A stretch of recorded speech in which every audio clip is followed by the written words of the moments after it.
हाँ बोलो ना रे। नहीं सर। देखो थोड़ा थोड़ा आया। यस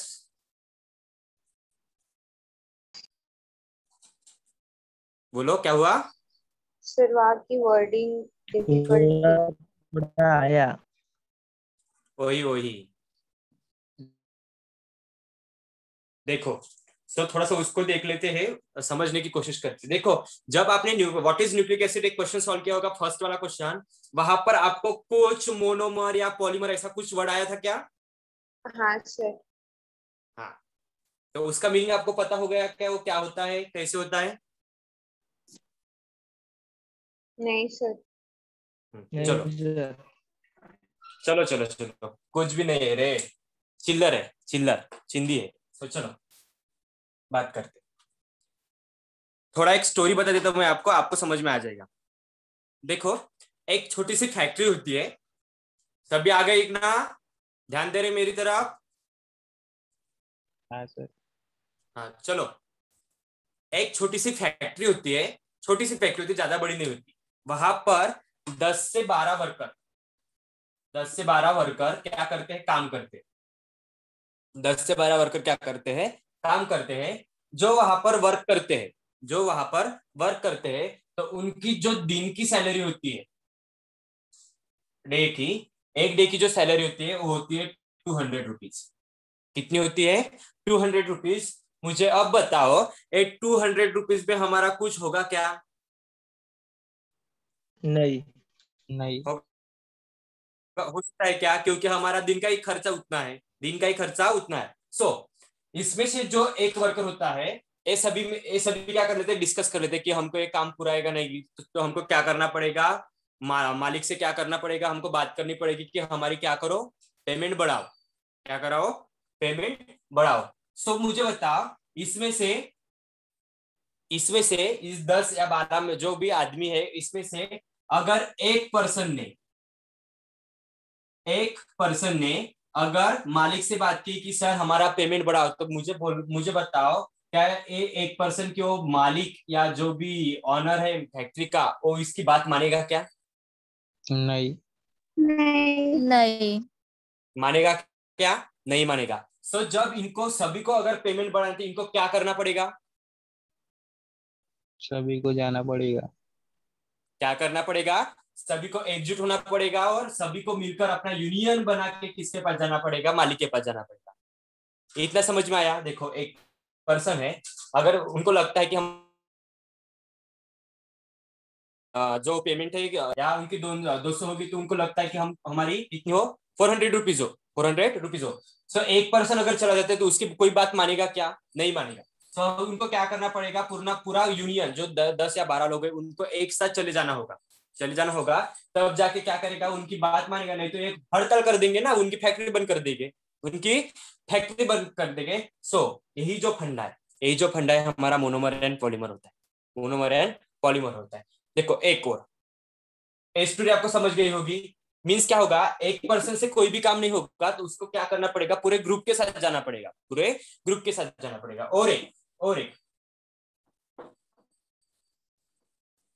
अगर देखो, मैंने एक वर्ड लिखा,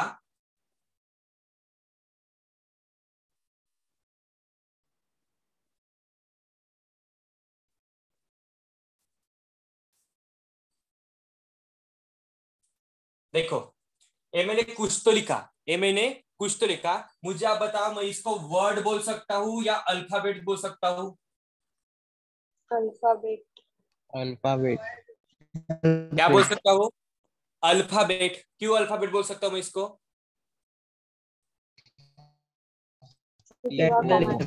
कॉमन कॉमन लिखे ना। ऑब्वियसली जब हम कोई वर्ड लिखते हैं तो वर्ड के बीच में हम कॉमा नहीं रखते, कॉमा का मीनिंग क्या होता है, सिंगल, अलग अलग हो जाएगा। क्या हो जाएगा? अलग हो जाएगा। इसी वर्ड को अगर मैंने, जो हमने अल्फाबेट को एक कॉमा से भी हटा देते, एक हमारा वर्ड बन जाएगा।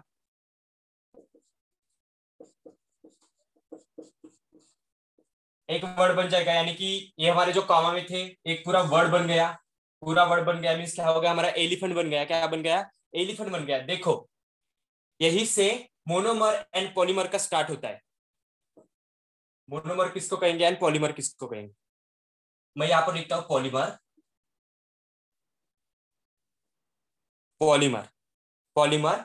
मैं नीचे लिखता हूं मोनोमर।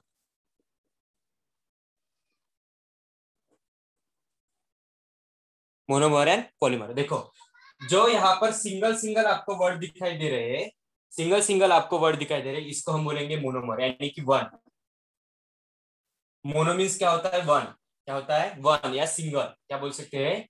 सिंगल वर्ड या सिंगल। कोई भी चीज अगर हो तो सिंगल। अगर आपने ह्यूमन बॉडी की मान लो ना, हमारा एक सेल है, इसको हम सेल बोलता है। क्या बोलते हैं? सेल बोलते हैं। वही सेल अगर ग्रुप में आ जाए तो उसको हम क्या बोलते हैं? टिश्यू बोलते हैं।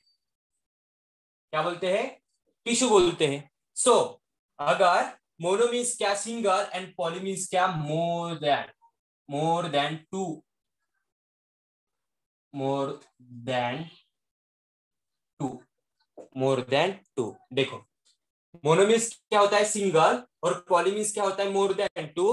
अब फंडी की तरफ चलते हैं। जो हमारा मोनोमर एंड पॉलीमर जिसको कहा था, मोनोमर एंड पॉलीमर जिसको कहा था, मोनोमर नथिंग बट दी हमारे नाइट्रोजनस बेसिस। क्या होता है? नाइट्रोजनस बेसिस होता है। देखो ए सी एसीटी अगर ये हमारा ग्रुप है, एसीटी अगर हमारा ग्रुप है, यहाँ पर मैंने कॉमा कॉमा दिया है कि इसको हम क्या बोलेंगे? सेपरेट सेपरेट बोल सकते हैं इसको, क्योंकि सिंगल सिंगल है। Adenine, cytosine and thymine single single है। यही अगर मैंने एकजुट लिख दिया, इसको एसीटी क्या लिख दिया? एसीटी लिख दिया, तो ये हमारा हो गया एक कोड। क्या बन गया? हमारा कोड बन गया, कोडान बन गया। क्या बन गया? कोडान, कोडान बन गया। सो अगर कोई अकेली चीज होती है, उसको मिलाकर, उसको जो अकेली चीज होती है और बहुत सारे ऐसी चीजें मिलाकर कोई भी एक नया कुछ तो बन जाता है, वो ग्रुप के फॉर्म में होता है, उसको हम बोलेंगे पॉलीमर। क्या बोलेंगे? पॉलीमर बोलेंगे। मुझे बताओ, एक फंडा समझ में आया क्या? मोनोमर एंड पॉलीमर क्या होता है? जो हमारे नाइट्रोजन बेस होते हैं वो सिंगल सिंगल होते हैं। अगर उसको ग्रुप में रख दिया जाए तो कोई तो एक बॉडी का फॉर्म करेगा, कोई तो एक बॉडी फॉर्म करेगा, उसको बोलेंगे हम पॉलीमर बोलेंगे। क्या बोलेंगे? पॉलीमर। यानी कि जो मोनोमर होंगे वो हमारे ऐसे ए सी टी जो हमारे नाइट्रोजन बेस होते हैं, उसको हम क्या बोलेंगे? मोनोमर बोलेंगे। समझ में आया ये मोनोमर और पॉलीमर क्या होता है? हाँ हाँ सर। सर। हाँ, चलो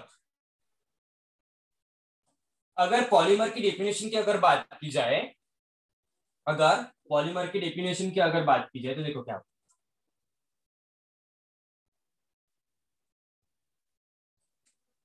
हाँ, it is a combination, it is a combination of two or more monomer. यानी कि टू से ज्यादा जितने भी मोनोमर होंगे उसको अगर हम उसका अगर कॉम्बिनेशन बनाएंगे, तो हमको एक क्या मिलेगी? बॉडी मिलेगी, या एक ग्रुप के फॉर्म में एक चीज मिलेगी। सो उसको हम बोलेंगे पॉलीमर। क्या बोलेंगे? पॉलीमर बोलेंगे। अब फंडा क्लियर हो गया पॉलीमर का? हाँ सर। हाँ, देखो अब आपने क्वेश्चन लिखे थे, लेकिन आपको समझ में नहीं आए होंगे क्योंकि हमारा टाइम ही खत्म हो गया। तो मैं आपको लिख के ही देने वाला था, और लेकिन आपका अपना टाइम हो गया समझाने के लिए। मैंने जो कल बताया था ना, पूरा बेसिक था, पूरा बेसिक पढ़ाया था मैंने। चैप्टर को अभी तक हाथ नहीं लगाया था। सो उसको देखते पहले न्यूक्लिक एसिड जो हमारा था, न्यूक्लिक एसिड यानी कि न्यूक्लिक एसिड क्या होता है?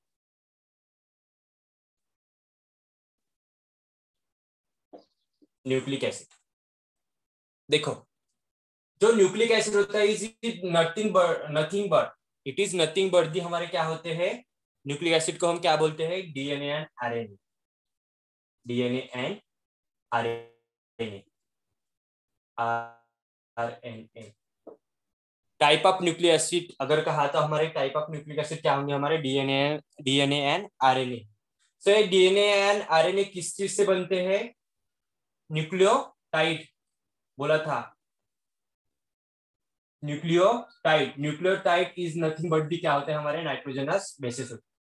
क्या होते हैं? नाइट्रोजनस बेसिस होते हैं। सो इतना हमने समझ लिया था। अब न्यूक्लिक न्यूक्लिक एसिड की डेफिनेशन की तरफ चलते हैं। न्यूक्लिक एसिड मींस क्या होता है? A nucleic acid is a chain of nucleotide. क्या होता है? न्यूक्लिक एसिड क्या होता है? एक चेन होती है जो किसकी होती है? न्यूक्लियोटाइड की चेन होती है। और ये क्या करती है? और ये क्या करती है? विच store the genetic information of biological system.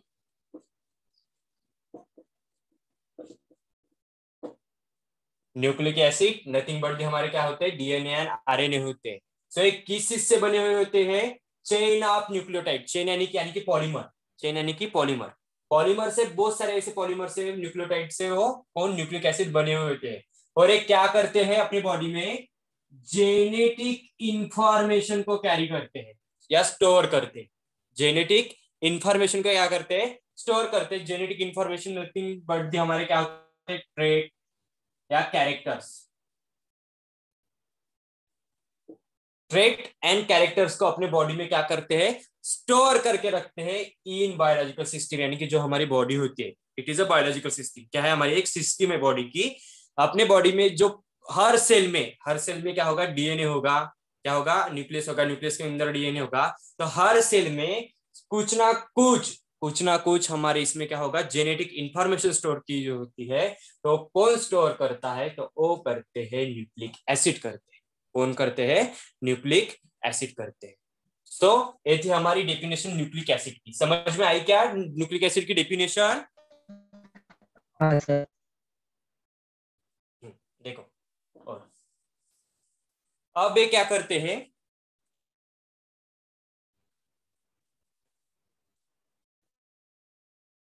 It's create DNA and RNA.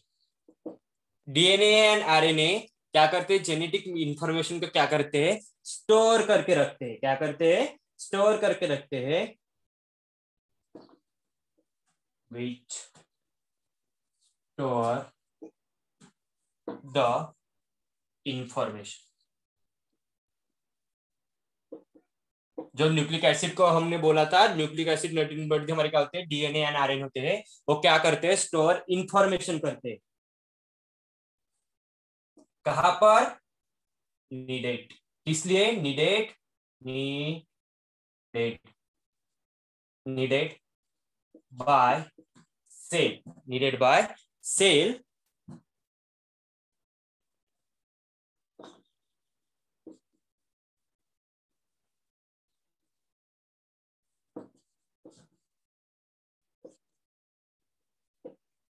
देखो मैंने क्या लिखा?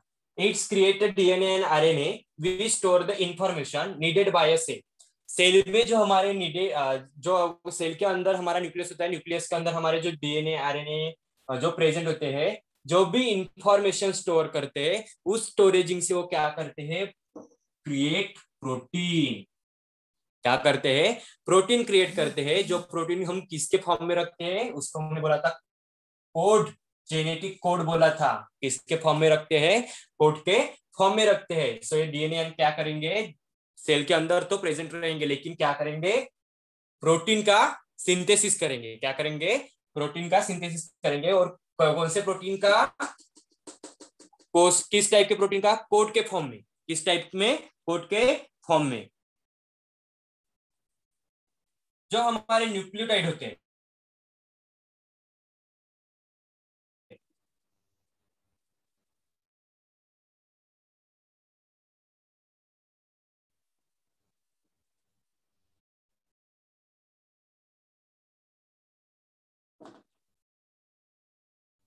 देखो जो हमने adenine, guanine, cytosine and thymine जो भी पढ़ा था, वो हमारे क्या होते हैं? न्यूक्लियोटाइड। या हम उसको क्या बोलते हैं? नाइट्रोजनस बेसेस बोलते हैं। क्या बोलते हैं? नाइट्रोजनस बेसेस बोलते हैं। जो हमारा वो प्रोटीन कैसे बनता है? प्रोटीन कैसे बनता है? तो वो बनता है set of 3 3 multiple set. 3 multiple sets of codon. जो हमारे सेल के अंदर जो भी इंफॉर्मेशन स्टोर है, हमारे सेल के अंदर न्यूक्लियस है, न्यूक्लियस के अंदर क्या है, हमारा डीएनए एंड आरएनए है।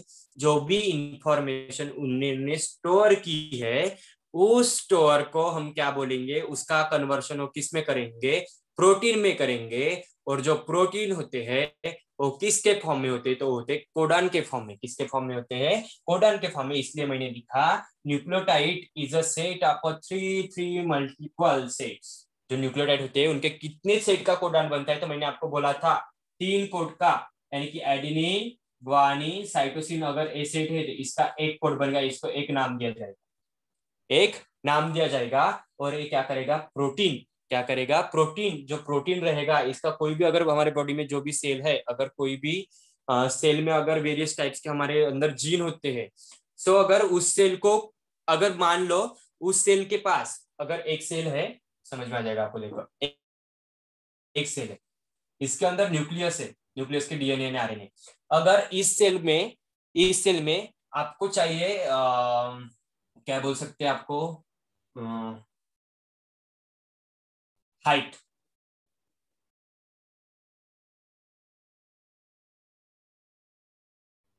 इस सेल में अगर हाइट की जीन है, अगर इस सेल पे क्या होगा, हाइट की कमतरता है, क्या है, हाइट की जीन की अगर कमतरता है, तो ये क्या बनाएगा, हाइट के लिए कुछ तो ऐसा कोड बनेगा, प्रोटीन बनेगा, जिसका कोई तो एक कोड होगा, कोई तो एक कोड होगा।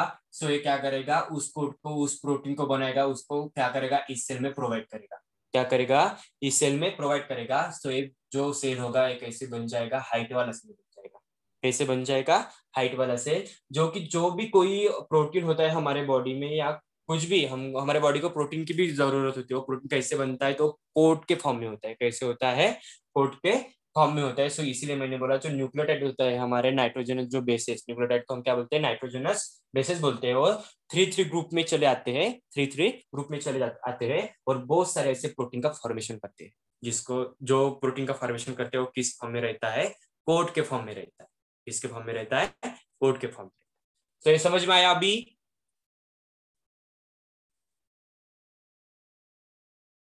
समझ में आया क्या सर, रे? आओ आओ। न्यूक्लिक एसिड को class of class of micromolecules, हाँ, यस। जो न्यूक्लिक एसिड होते हैं ना, nucleic acid class of micromolecules क्यों बोला जाता है, क्योंकि वो सिंगल सिंगल होते हैं। कैसे होते हैं, सिंगल सिंगल होते हैं।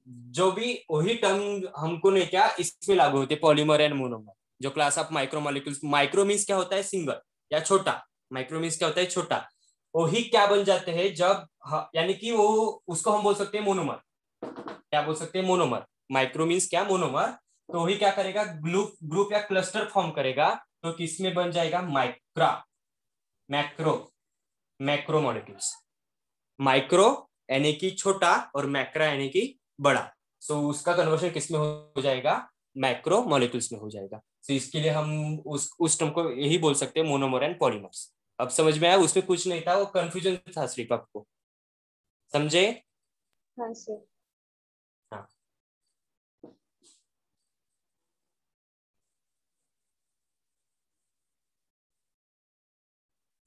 और ये लिख लिया क्या आपने,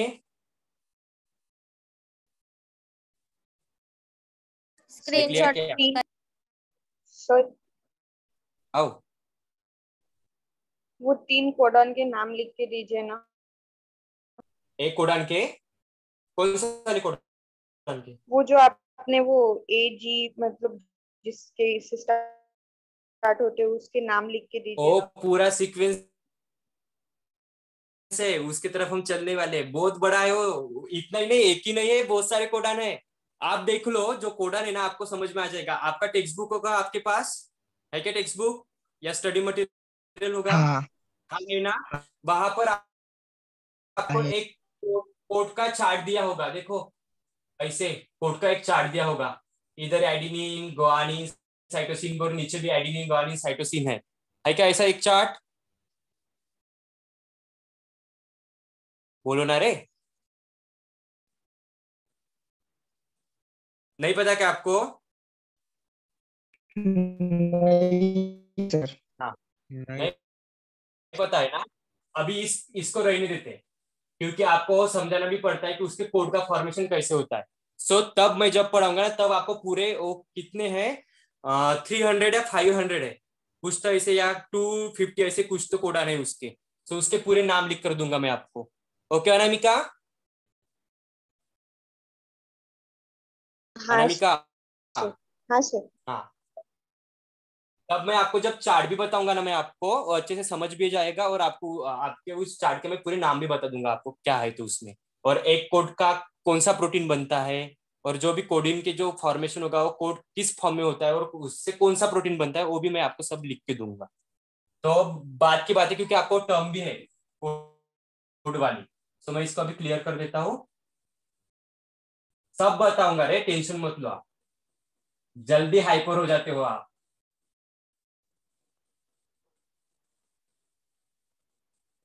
अभी तक तो हमने चैप्टर भी स्टार्ट नहीं किया।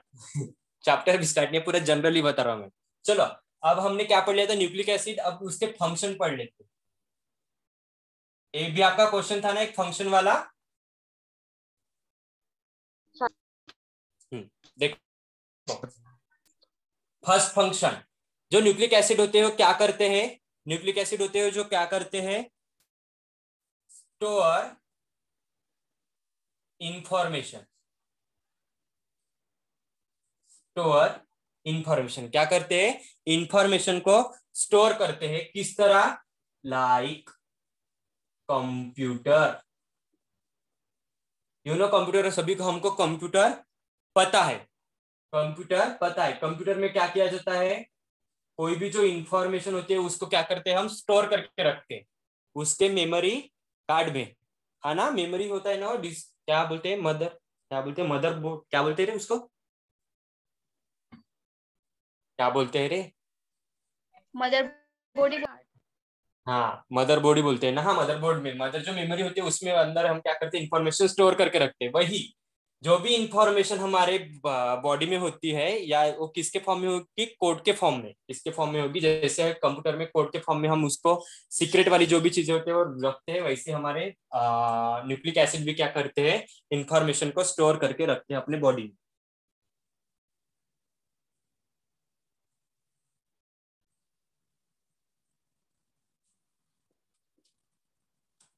Store information, store information. अब जो इन्होंने जो इंफॉर्मेशन स्टोर की, वो किस में रखते हैं, टू फॉर्म सेल। क्योंकि सेल के अंदर क्या होते हैं, हमारे न्यूक्लिक एसिड प्रेजेंट होते हैं। जो जो भी इंफॉर्मेशन होगी कहां पर होगी प्रेजेंट, सेल में प्रेजेंट होगी। And also store information by hereditary, by hereditary characters.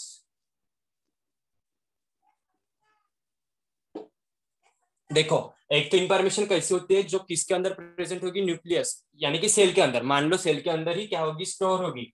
सो ऐसे भी और ऐसे भी स्टोर किया जाता है कि क्या करेंगे वो, हेरिडिटरी एंड ट्रांसफर भी करने के लिए, ट्रांसफर भी करने के लिए for one generation to another. So जो भी इंफॉर्मेशन इन्होंने स्टोर की अपने सेल के अंदर, वो क्या कर सकते हैं, वो इंफॉर्मेशन को क्या कर सकते हैं, हेरिडिटरी क्या कर सकते हैं, यानी कि इनहेरिट कर सकते हैं F1 जनरेशन में।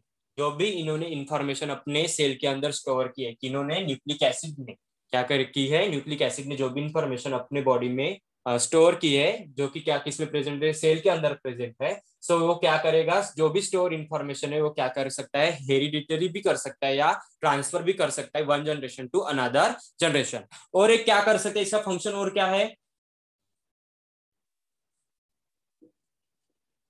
It is helps to create cell. क्या कर सकता है, एक सेल भी बना सकता है, एक सेल भी बना सकता है। आपने देखा होगा, अगर अगर एक सेल की एक क्या होती है, लाइव स्पैन होती है, सेल की एक लाइव स्पैन होती है। सो अगर वो सेल क्या हो जाता है, डेड हो जाता है, वो सेल डेड हो जाता है, तो उसकी ही जगह एक सेम सेल भी बना सकते। पता है आपको ये वाला फंडा? हाँ सर। पता है क्या?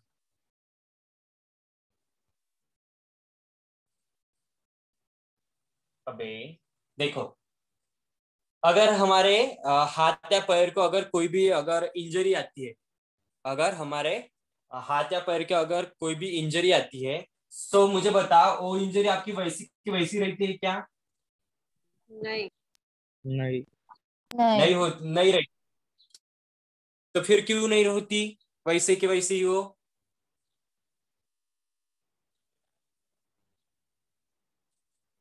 इंजरी सेल मीन्स क्या होगा? डिवाइड्स होते रहते हैं। हाँ, सेल्स डिवाइड होते हैं, यानी कि क्या होगा, अगर ए सेल है वो क्या करेगा, खुद को डिवाइड करेगा और दो सेल बनाएगा।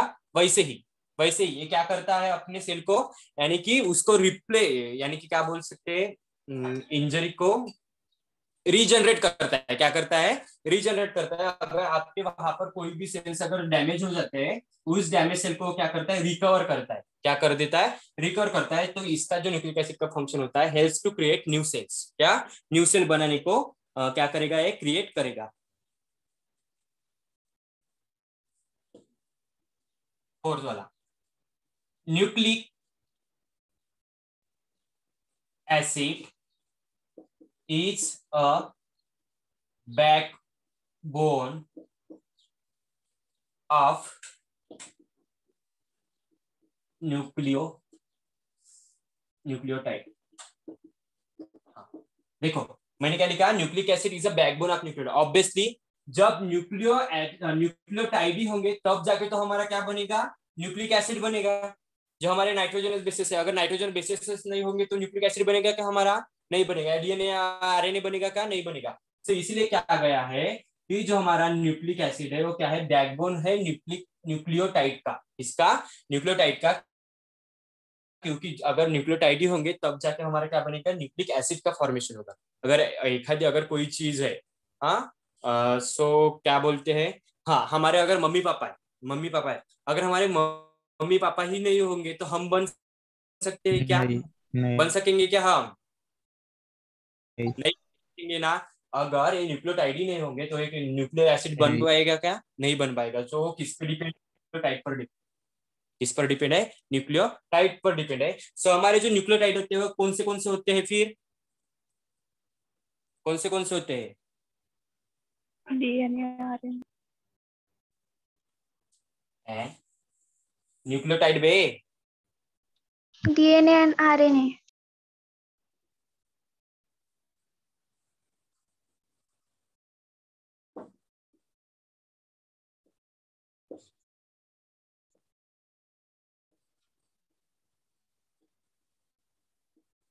ऐसा, nucleotide is a backbone of nucleic acid. जब न्यूक्लियोटाइड ही नहीं होंगे तो न्यूक्लिक एसिड हमारा बनेगा।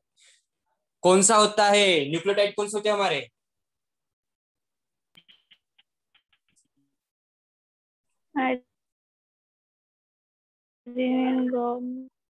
अबे गधे हो, न्यूक्लिक एसिड मीन्स हमारा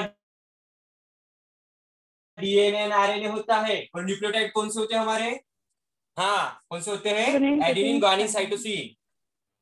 एडेनिन ग्वानिन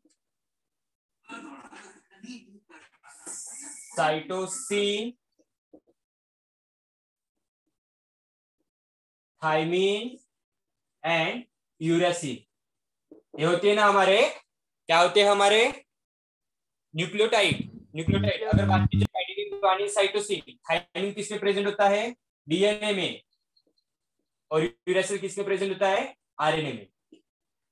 ये थे हमारे फंक्शन ऑफ न्यूक्लियोटाइड। क्या होता है? ये थे हमारे फंक्शन ऑफ न्यूक्लियोटाइड, जो कि कितने थे? 4 थे। ये समझ में आ गया? हाँ हाँ सर। सर। चलो, अब चलते हैं हमारे चैप्टर की तरफ। तो चलो,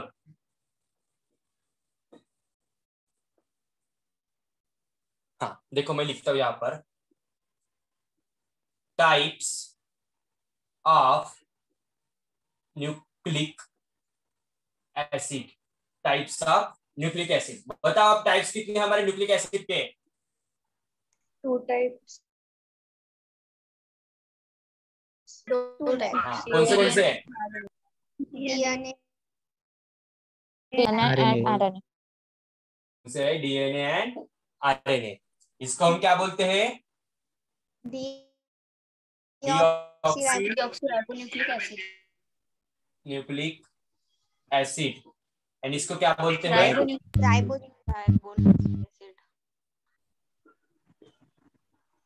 राइबोन्यूक्लिक एसिड बोलते हैं।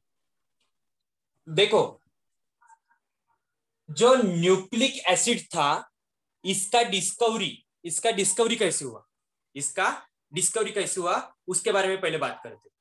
देखो, एक बहुत बड़ा हॉस्पिटल था, स्टोरी की तरफ ध्यान दो। एक बहुत बड़ा हॉस्पिटल था, उस हॉस्पिटल में बहुत सारे डॉक्टर्स थे, जो सर्जन थे या जेनेटिक्स वाले भी थे या बहुत सर्जन भी थे। तो उनमें से एक डॉक्टर को क्या लग गया, थोड़ा सा लग गया कुछ भी ऐसे, अगर ऐसी कोई भी चीज है उसको लग गई। तो आपको पता है, अगर हमको कोई भी चीज अगर ऐसी लगती है तो कुछ दिन जाके उस इंजरी में आपको पस होता है, पस का फॉर्म होता है, पता है आपको? हाँ हाँ सर। सर। हाँ, पस पस पता है ना, पस जो व्हाइट कलर का होता है। सो वैसे ही क्या हुआ, बहुत सारे डॉक्टर्स थे, उस डॉक्टर में से किसी एक को या कोई और एक पेशेंट होगा जो उसको कुछ तो चीज ऐसी लग गई होगी, और 2 दिन के बाद उसको जब उस चीज लगी, उसको इंजरी हुई, तो उस इंजरी को उन्होंने क्या कर दिया, क्या बोलते, बैंडेज कर दिया। क्या कर दिया? बैंडेज कर दिया। 2-3 दिनों के बाद जब उस इंजरी को उन्होंने देखा खोल के, तो जो उसका बैंडेज था, उस बैंडेज के ऊपर पूरा पस आया हुआ था, पूरा पस आया हुआ था। सो उन्होंने उस पस को, ये क्यों आया होगा, ये व्हाइट मटेरियल क्यों आया होगा, ये क्या होता है, उन्होंने वो व्हाइट मटेरियल क्या हुआ, क्या होता है, उसकी क्या कही, उन्होंने माइक्रोस्कोप में जाके उसको देखा। उस पस को क्या किया, माइक्रोस्कोप में जाके उन्होंने देखा। जब उन्होंने उस माइक्रोस्कोप में जाके देखा, तो उनको ऐसे लगा कि जो हमारे कुछ ऐसे हमारे बॉडी के अंदर जो सेल्स होते हैं, वो कैसे होते हैं, लाइव होते, क्या होते हैं, लाइव होते हैं। उन सेल में ही कुछ ऐसा एक सब्सटेंस होता है जो कि कैसे होता है, एसिडिक इन नेचर। क्या होता है?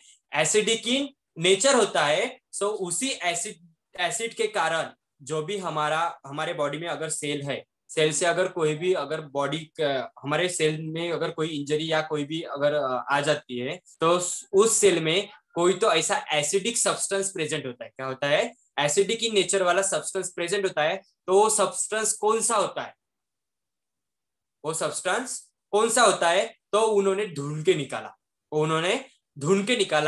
सो उन्होंने फिर जो कोई भी और कोई नहीं था, वो हमारा डीएनए एंड आरएनए था। तो उन्होंने जो हमारा, जैसे हमने उसको न्यूक्लिक एसिड बोला, तो उन्होंने एक टर्म का इन्वेंशन किया, उसका नाम था न्यूक्लिक। क्या था? न्यूक्लिक। सो देखते हैं उसका फंडा क्या है। तो जो हमारे सेल्स होते हैं कुछ सब्सटेंस से मेडअप होते हैं, मेड अप ऑफ सब्सटेंस।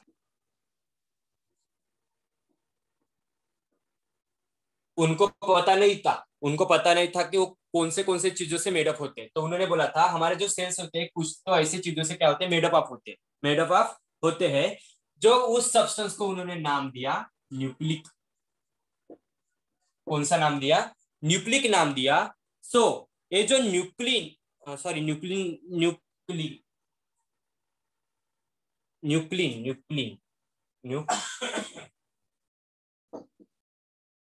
नाम दिया। क्या नाम दिया? न्यूक्लिन।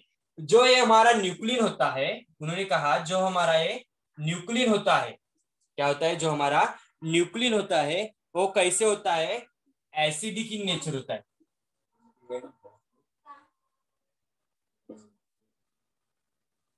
कैसे होता है? एसिडिक इन नेचर होता है। सो जो एक इसके अंदर जो एसिड का फॉर्मेशन करता है वो कौन करता है? कौन करता है? It is high in phosphorus. आप केमिस्ट्री के स्टूडेंट हो, आपको पता है, आप केमिस्ट्री के स्टूडेंट हो, आपको पता है जो उस सेल के अंदर जो एसिडिक नेचर वाला जो भी कोई सब्सटेंस होता है कौन होता है? फॉस्फोरस होता है। कौन होता है? फॉस्फोरस होता है, जो कि सेल के अंदर प्रेजेंट होता है। जब उन्होंने पस देखा, मैंने एक आपको स्टोरी बताई कि क्या था, बहुत सारे डॉक्टर्स थे, उन्होंने जब उस डिस्कवर किया तो उनको उस पस में उन पस में उनको क्या दिखा? एक हाई अमाउंट में कुछ तो ऐसा सब्सटेंस दिखा। वो सब्सटेंस नथिंग बट कौन था? फास्फोरस था। जो फास्फोरस था वो कैसे था? एसिडिक इन नेचर था। एसिडिक इन नेचर था। उसी एसिडिक नेचर के कारण अगर आपको कोई भी इंजरी होती है, अगर आपको कोई इंजरी होती है तो उस एसिडिक नेचर यानी फास्फोरस के कारण आपको क्या होता है? पस का फॉर्मेशन होता है। क्या होता है? पस का फॉर्मेशन होता है। उसी जाके वो एसिडिक इन नेचर था। तो आपको यहाँ पर बोला था ribose nucleic acid, deoxy ribose nucleic acid, यानी कि जो भी यहाँ पर एसिड का फॉर्मेशन हो रहा है, इसीलिए तो उसका न्यूक्लिन कहा गया। देखो, जो भी एसिड का फॉर्मेशन हुआ था इसीलिए उसका नाम न्यूक्लिन, यानी कि न्यूक्लिन से क्या बन गया? हमारा न्यूक्लिक एसिड बन गया। क्या बन गया? न्यूक्लिक एसिड बन गया। और यहाँ पर से खास करके एंट्रेंस वाले आपको क्वेश्चन आता है, जो हमारा डीएनए होता है उसका चार्ज क्या होता है? इसमें भी चार्ज होता है। तो मुझे बताओ डीएनए का चार्ज क्या होगा?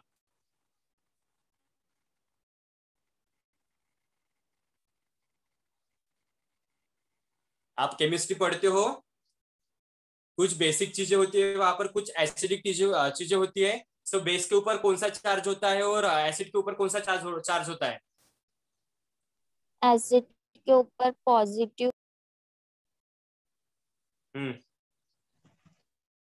और बेस के ऊपर OX। कंफ्यूजन है भी आपको। जो एसिड मीन्स क्या होता है? निगेटिव चार्ज होता है। डीएनए के ऊपर निगेटिव चार्ज होता है सर। एसिड के ऊपर क्या होता है? निगेटिव चार्ज होता है। और बेस के ऊपर क्या होता है? Positive charge. पॉजिटिव चार्ज होता है। तो अब मुझे बता, हमारा जो डीएनए था इसको न्यूक्लिक एसिड कहा गया, तो डीएनए के ऊपर कौन सा चार्ज होगा फिर? नेगेटिव। यार, निगेटिव चार्ज। कौन सा चार्ज होगा? निगेटिव चार्ज होगा। एक क्वेश्चन बहुत बार पूछा गया है, कंफ्यूज होते हैं यहाँ पर सभी। तो हमारा डीएनए जो होता है निगेटिव चार्ज होता है। सो देखो, अब चलिए थोड़ी सी इसकी थ्योरी की तरफ है। इसको किन्होंने इन्वेंट किया, यानी कि डिस्कवर किया? इनको किसने